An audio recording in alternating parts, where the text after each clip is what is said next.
What kind of secret makes a woman choose a frozen, abandoned cabin over asking anyone for help? The crack of splitting timber echoed through the white valley as the cottonwood crashed. Snow stung Coulter Thorne's face while a faint metallic clang rang through the storm again and again. Beneath the fallen tree, a woman fought to free herself instead of calling for mercy. Why was she hiding in the wilderness? And who was she still running from? If stories of courage and unexpected love speak to you, come with us on this journey. Before daylight reached the northern hills, frost had already turned the sagebrush silver. Coulter Thorne guided his bay stallion along the outer fence of Thorne Ranch with the same quiet discipline that had shaped every acre bearing his family name. The leather reins rested loosely in his gloved hand. His eyes moved from broken fence rails to frozen springs, from drifting cattle tracks to the dark timber beyond the ridge. Winter punished careless men first, and Coulter had built his ranch by refusing to be one of them. The air smelled of pine, frozen earth, and wood smoke. He frowned. No one lived beyond Cottonwood Draw. He reined his horse toward the ridge and stopped where the valley opened beneath him. A thin ribbon of gray smoke drifted into the pale morning sky. It rose from an abandoned trapper's cabin that had stood empty for years, its roof once sagging beneath every heavy snowfall. Someone had lit a fire. Coulter rode downhill without hurry, though one hand rested near the rifle in his saddle scabbard. As he approached, small details caught his attention before the cabin itself did. Firewood had been stacked in careful rows beneath a canvas sheet. Fresh footprints crossed the swept porch instead of disappearing beneath untouched snow. A cracked window had been sealed with pine resin and strips of clean cloth. Someone had carved a sturdy new latch where the old one had rotted away. Even the chimney stones had been reset. Whoever had come here was not merely hiding. Someone was trying to stay. His horse stopped beside the porch. Before Coulter could knock, the door opened. A woman stood there holding a lantern in one hand and a split piece of firewood in the other. She was wrapped in a faded brown wool coat, carefully mended along one sleeve. Snowlight reflected against her calm face. Around her neck hung a thin leather cord carrying a small iron key that rested just above the buttons of her coat. She looked at him without fear. "You've ridden a long way this morning," she said quietly. Coulter answered with equal calm. "This is Thorne land. I guessed as much. You know whose cabin this is? I know no one has lived here for years." Her voice carried neither apology nor challenge, only fact. Coulter removed one glove before offering his name. "Coulter Thorne." She shifted the lantern slightly before answering. "Lydia Marion Harrowell." The silence between them stretched with the cold wind. Finally he asked, "What are you doing here?" She glanced once around the little cabin before meeting his eyes again. "Using what was empty." The answer should have irritated him. Instead, it made him curious. She stepped aside. "If you're deciding whether to throw me out, you should probably see the place first." Coulter ducked beneath the low doorway. Warmth met him immediately. Not much, but enough to chase the sting from his face. The cabin remained poor, yet nothing inside had been neglected. Bundles of drying herbs hung above the stone hearth. A rough table had been leveled with flat rocks beneath uneven legs. A patched quilt rested neatly across the narrow bed.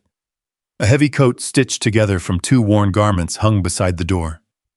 Beneath a shelf sat a narrow ledger wrapped carefully in oilcloth. Nothing had been wasted. Nothing had been left carelessly. Lydia placed another piece of wood onto the fire. "I repaired the roof before the first snow," she said. "The chimney nearly collapsed. The south wall still lets in wind, but less than it used to." "You did all that yourself?" "I had time." Coulter noticed the scratches crossing her forearms, where rough timber had scraped through the coat sleeves. There were fresh calluses along her hands. These were not the hands of someone waiting to be rescued. You know this isn't your property." "I do." "You never asked permission." "There wasn't anyone here to ask." He looked toward the small ledger. You planning to stay? No. She answered so quickly that it surprised him. I'm planning to earn enough supplies to leave before I become someone else's burden. The words settled heavily between them. Coulter looked once more around the little room. Most people would have seen a broken cabin. He saw clean shelves, organized tools, fresh water warming beside the fire. A woman who had built order where winter had promised ruin. What brought you this far north? He asked. Lydia's hands rested lightly against the back of the chair. I needed somewhere no one would think to search. The law? She slowly shook her head.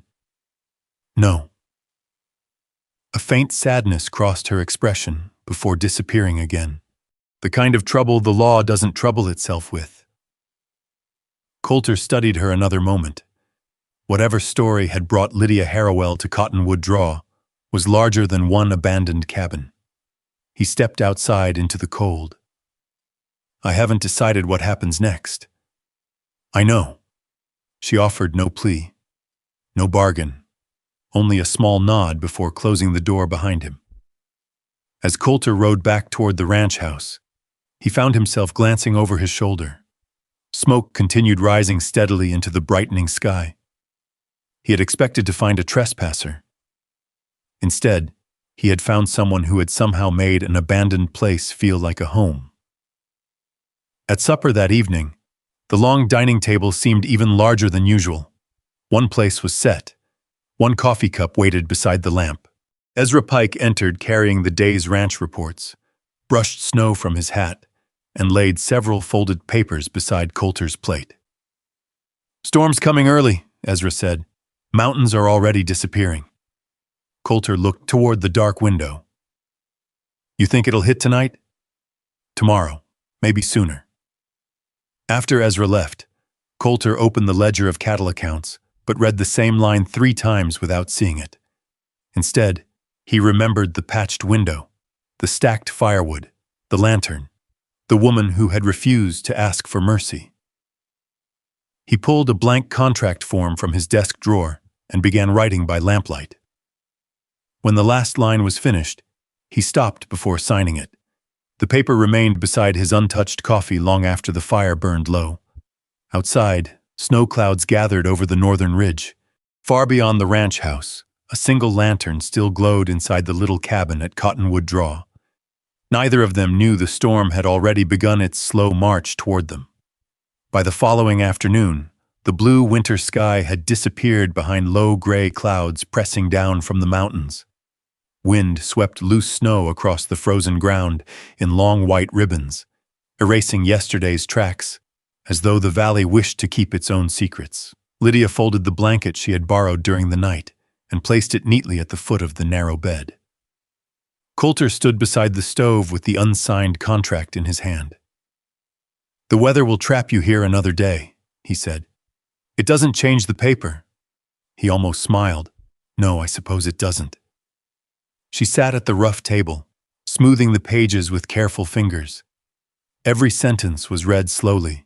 She paused at every line describing wages, winter supplies, and work responsibilities. She never hurried, and Coulter found himself waiting without impatience. Finally, she looked up. You've left something out. I have? If I stay until spring, I leave because I choose to leave. She reached for his pencil. Without asking permission, she added one sentence beneath the final paragraph in clear, steady handwriting.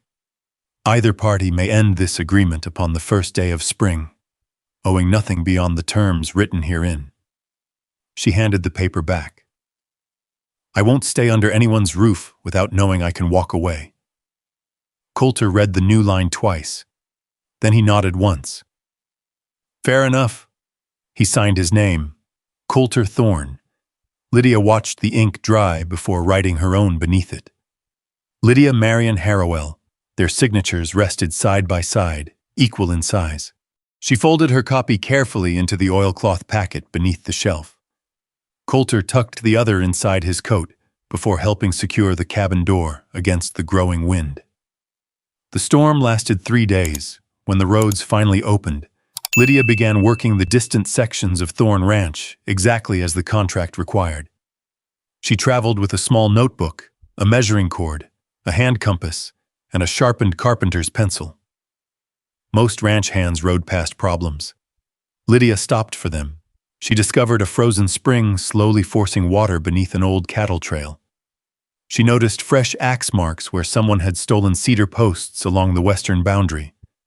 She marked stones that had shifted after autumn flooding. She even sketched the narrow creek crossing where spring runoff would wash away half the bank unless new supports were driven before the thaw. Ezra Pike accepted the first report with obvious doubt. "The cabin woman thinks she's surveying now?" Lydia answered only by handing him the folded map. Late that afternoon, the frozen bank collapsed exactly where she had marked it. Only Ezra's quick work kept several calves from sliding into the icy water. The next morning, he removed his gloves before speaking to her. "Morning, Mrs. Harrowell." She answered with the same quiet politeness she had shown the day before. Nothing more, Coulter noticed. So did everyone else. The ranch settled into a new rhythm. Some mornings Lydia left before sunrise carrying her field satchel over one shoulder. Some evenings Coulter stopped at Cottonwood Draw under one excuse or another.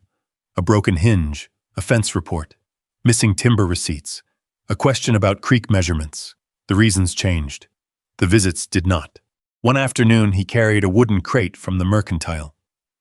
Store ordered too much lamp oil. Lydia lifted one bottle. The fresh price stamp had not even dried. She looked toward him. "You bought these yesterday." "I suppose I did." "You could have simply said you wanted me to have them." "I suppose I could have." Neither spoke again for several moments. She placed every bottle neatly beneath the shelf. Days later, while Coulter studied survey sketches spread across her table, Lydia quietly removed his winter coat from the chair behind him. The lining had torn beneath one sleeve. She threaded a needle from her sewing tin and repaired it with tiny, even stitches. When he prepared to leave, she handed the coat back, without explanation. Outside, standing beside his horse, Coulter slipped one arm through the sleeve. His thumb found the new stitching. He looked back towards the cabin window, where lamplight glowed against the gathering dusk. "Thank you," he said simply. Lydia smiled only after he had ridden away. Winter settled deeper across Ash Hollow.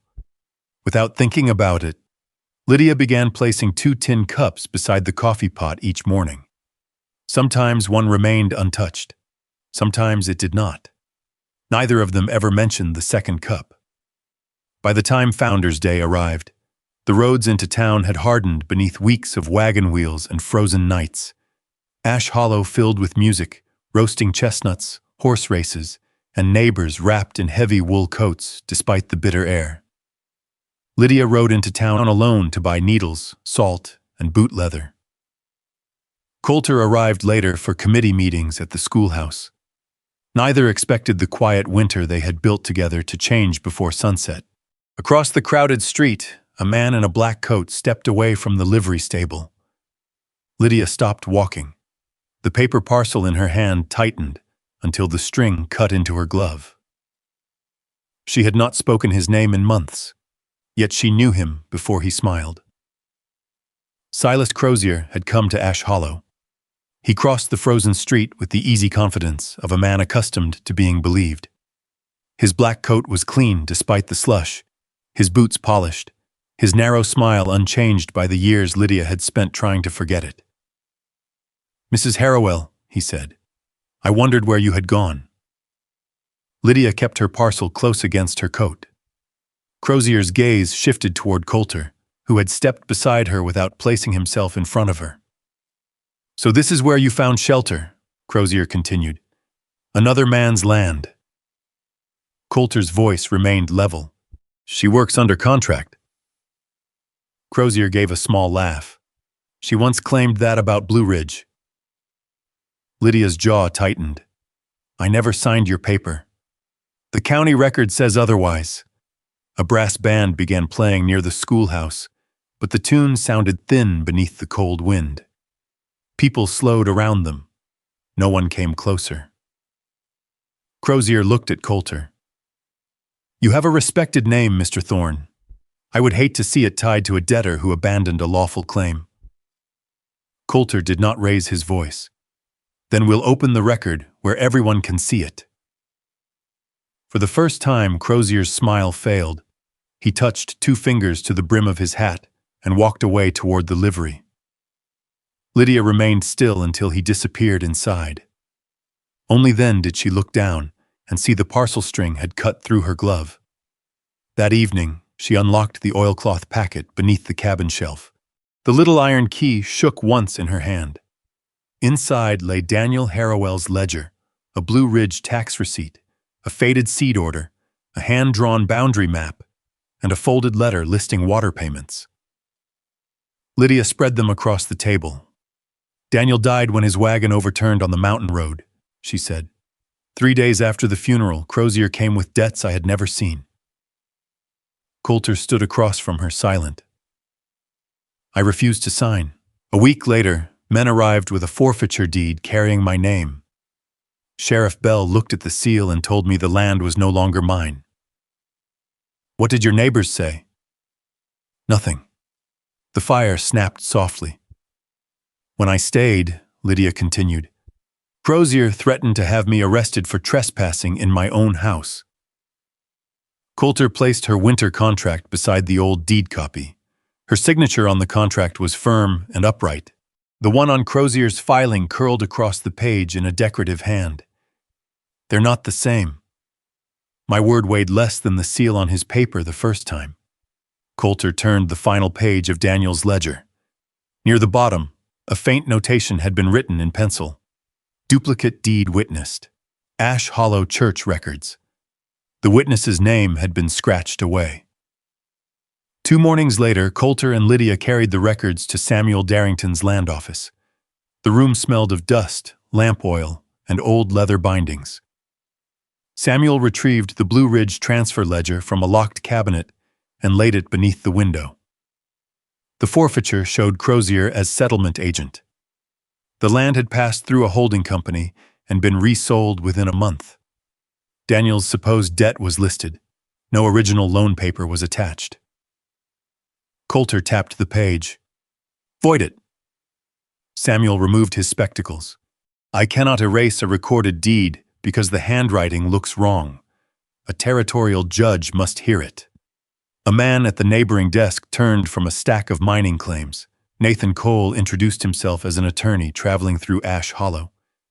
He examined Lydia's receipts, Daniel's figures, and the disputed signature. "This is enough to ask questions," he said. "Not enough to win."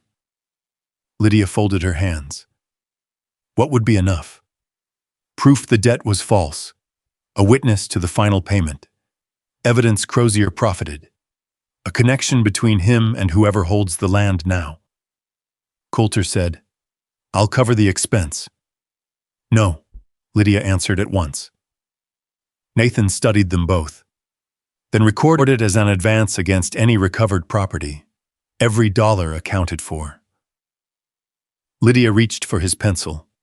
"Write that down." Crozier began his answer before the ink was dry. A feed merchant delayed Coulter's winter shipment. 2 ranchers withdrew from a shared water agreement. Rumors spread through Ash Hollow that Lydia's contract concealed something improper. At the mercantile, a clerk refused her credit despite her employment papers. The next morning, the word thief had been painted across her cabin door. Lydia scrubbed until her knuckles ached, but the dark stain remained deep in the wood. Sheriff Amos Bell arrived before noon with a complaint alleging unlawful occupancy. Lydia handed him the contract. He read the freedom clause twice. "You wrote this part?" "I required it." He lowered the paper. "I can't remove you under these terms." Lydia held his gaze. Crozier's papers looked lawful too, didn't they? They carried a seal. So does this one. The difference is somebody finally bothered to read it. Amos left without answering. That evening, Coulter found a stone boundary marker outside the cabin. The initials DH were carved into its face. A strip of Daniel's old red neckcloth had been tied around it. "You're moving to the ranch house," Coulter said. Lydia turned toward him slowly. "No. This place cannot be defended. Your house would put my life beneath your roof, your guards, and your decisions. Staying alone is foolish." The word hung between them. Lydia's face changed, not with fear, but with something quieter and deeper. "Every man who took something from me began by deciding I could not be trusted with my own life." Coulter said nothing. The wind moved through the cottonwoods. At last he asked, "What do you need?" "A stronger door, a rifle, a signal lantern on the ridge, patrols I can review. No man inside this cabin without my consent." He nodded. "I was wrong." Then he rode away. For days, the second tin cup beside Lydia's stove remained untouched. Coulter read her survey maps alone at the ranch office. Lydia heard his horse pass along the ridge, but it never turned toward Cottonwood Draw. Then, on a night of hard wind, she smelled smoke beneath the snow. Flames climbed the storage shed. Daniel's ledger and Nathan's copied papers were inside. Lydia seized the signal lantern, swung it high from the ridge hook, and ran toward the fire. A shadow fled across the north field. She reached the oilcloth packet just as a burning beam crashed across the doorway. From the ridge, Coulter saw the lantern jerking against the darkness. He rode with Ezra through the blowing snow. By the time they reached the cabin, fire had spread beneath the roof. Coulter went inside. He found Lydia pinned behind the fallen timber, the ledger clutched against her chest. "Take the papers!" she shouted. He threw them through the window. Then Lydia wedged a broken chair leg beneath the beam while Coulter lifted with both arms. The timber shifted just enough. She crawled free. A section of burning roof fell as Coulter followed, scorching his left hand before they reached the snow. Near the creek, Ezra dragged a fleeing rider from his saddle. A Crozier Company match tin fell from the man's pocket. Behind them, the cabin collapsed in a shower of sparks. Lydia knelt in the snow and opened Daniel's ledger. The last page was gone. Coulter looked toward the captured rider. The man's face had gone pale. "Crozier already has it," he said. The fire hissed beneath melting snow while Ezra held the captured rider near the creek. Coulter stood with his burned hand pressed against his coat, his face pale from pain and anger. Lydia closed Daniel's ledger and held it against her chest. The rider's name was Wade Mercer. By morning, Sheriff Amos Bell had taken him into custody. Wade admitted Crozier had paid him to burn the storage shed and recover the final ledger page. He insisted he had not known Lydia was inside. Nathan Cole listened from across the sheriff's desk. "Will you say that before a judge?" Wade looked toward the barred window. "Crozier owns the note on my mother's house." The room went quiet. Lydia understood before anyone else spoke. "He did not buy your loyalty," she said. "He bought your fear." Wade lowered his head. Coulter arranged payment of the overdue taxes that afternoon, but he placed the receipt in Mrs. Mercer's name. No debt to Thorne Ranch, no favor Wade could be forced to repay. 2 days later, Wade agreed to testify. Lydia spent the remaining winter nights in a small line cabin near the main house. She chose it herself and kept the only key. Each morning, she changed the linen around Coulter's burned hand. He sat beside the little iron stove while she loosened the bandage with careful fingers. Their hands nearly touched each time she tied the fresh cloth. Neither mentioned the night he had ordered her to move. Neither forgot it. One gray afternoon, Ruth Bell waited behind the Ash Hollow church. She was a widowed laundress with tired eyes and a letter folded inside her glove. "Crozier took my husband's grazing parcel," she said. "Same kind of debt, same words." The letter threatened Ruth's children if she challenged the transfer. Nathan compared it with Lydia's forfeiture papers. Whole phrases matched. Ruth feared the courtroom. Lydia did not press her. "Silence kept me alive once," she said. "No one has the right to shame you for using it." The next morning, Ruth entered Nathan's office and laid the letter on his desk. The territorial judge was holding hearings at Blue Ridge, so the witnesses traveled by wagon through the mountains. Coulter, Lydia, Nathan, Samuel Darrington, Ruth, and Wade rode beneath a sky the color of old tin. Snow clung to the narrow road. Wagon wheels groaned against frozen ruts. Near midday, Lydia asked the driver to stop. Below the road lay the ravine where Daniel's wagon had overturned. She climbed down and walked alone through the snow until she found part of an old iron wheel rim. Coulter stayed several paces behind her. A retaining timber beside the road bore an old axe cut on its downhill side. The mark was weathered, but deliberate. Nathan examined it. "It may show tampering," he said. "It cannot prove who did it now."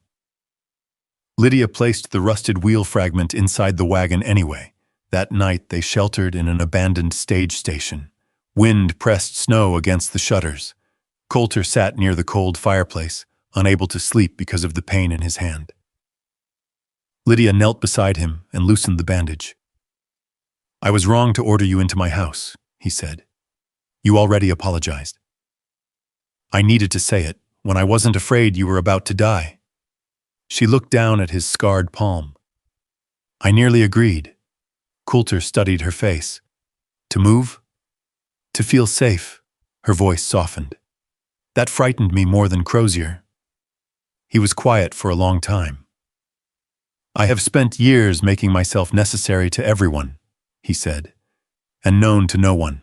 Lydia tied the linen, then looked toward the window. I know the sound of your horse before it reaches Cottonwood Draw." Coulter lifted his uninjured hand, hesitated, and stopped inches from her cheek. Lydia closed the distance herself. She placed his hand against her face. Their kiss was brief and careful. No promise, no claim. Only warmth held for a moment while the wind struck the station wall. By noon the next day, the Blue Ridge courthouse was full.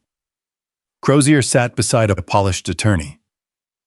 Behind him were merchants and landholders who had profited from his transfers. His lawyer did not begin with the forged signature. He began with Lydia. He called her an unlawful occupant, a woman financed by a wealthy rancher, someone whose witnesses depended upon Coulter's money. "Would you have brought this claim without Mr. Thorne?" he asked. Lydia looked toward the judge. "I brought it the day I refused to sign.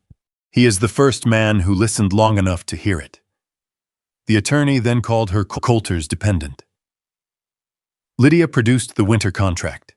She read aloud the clause giving her the right to leave, the wages owed for her labor, and the limits she had written herself. Nathan placed her signature beside the tax receipt and Daniel's ledger. Then he placed all three beside the forfeiture deed. The difference was plain. Crozier's attorney smiled and opened a leather case. He withdrew the missing ledger page. Attached to it was Daniel's supposed original debt agreement. The amount matched. The signature looked genuine. The paper described the eastern boundary and the spring-fed lower field. Samuel Darrington adjusted his spectacles. "The witness marks appear proper," he admitted. For the first time, Nathan looked uncertain. Coulter leaned toward him, ready to request a delay. Lydia stopped him with one hand. "Let me see it again." The judge allowed the document to be brought forward. Lydia read every line. Then she stopped. The eastern strip was identified as Parcel 7 of the Blue Ridge Resurvey. She looked at Samuel. "When was that resurvey completed?" Samuel opened the territorial survey book. His finger moved down the page. 6 months after Daniel Harrowell died. The courtroom fell silent. Lydia faced the judge. "My husband could not sign a paper naming a parcel that did not exist until after his death." Nathan stepped forward. He examined the witness seal and found the issuing date. That seal, too, had been created after Daniel died. The debt paper was false. Wade testified that Crozier ordered the fire and demanded the missing page. Ruth's letter showed the same threats used against another widow. Samuel identified the holding company as one controlled through Crozier's associates. Crozier rose suddenly and moved toward the door. Sheriff Bell blocked his path. The judge restored Blue Ridge to Lydia Marion Harrowell and froze Crozier's related transfers. Restitution hearings were ordered. Crozier was held for forgery, conspiracy, and destruction of evidence. Then the judge asked whether Lydia sought damages from Samuel Darrington or Sheriff Bell. She looked at the two men who had once trusted a seal more than her voice. "I want disputed signatures examined before another widow loses land," she said. "And I want duplicate records kept where one man cannot make them disappear." The judge agreed. Outside, snow settled across Lydia's restored deed. Coulter stood beside her on the courthouse steps. "Will you return to Blue Ridge?" She looked toward the road leading to the old homestead. "I fought to make it mine again," she said. "That doesn't mean I know whether I still belong there." 3 days later, Lydia returned to Blue Ridge with Coulter, Nathan Cole, and Sheriff Bell. The road had softened beneath the first hint of thaw. Wagon wheels cut through brown slush, and water whispered beneath the snow along the ditches. The mountains still wore white, but the valley had begun to breathe again. The Harrowell place stood beyond a leaning gate. Sections of fence lay in the grass. The roof had fallen above the back room. Strange cattle had trampled the lower field into mud. Near the spring, Daniel's old hand pump remained upright, its iron handle rusted but whole. Coulter stepped down from the wagon. "I can have men here by Monday." Lydia looked toward the house. "I need to walk it alone first." He nodded and stayed beside the wagon. Inside, dust covered everything. Daniel's initials remained carved beneath the kitchen window. Lydia found a broken blue cup near the stove, the same one she had used every morning before his death. Beneath a loose floorboard lay a faded strip of curtain cloth. On the wall, one nail remained where their deed had once hung. She stood before it until the light changed. When she finally returned outside, she carried only the broken cup. Coulter did not ask what she had decided. For the next 2 weeks, she said very little. Blue Ridge was hers again, but ownership did not quiet its ghosts. She considered rebuilding alone.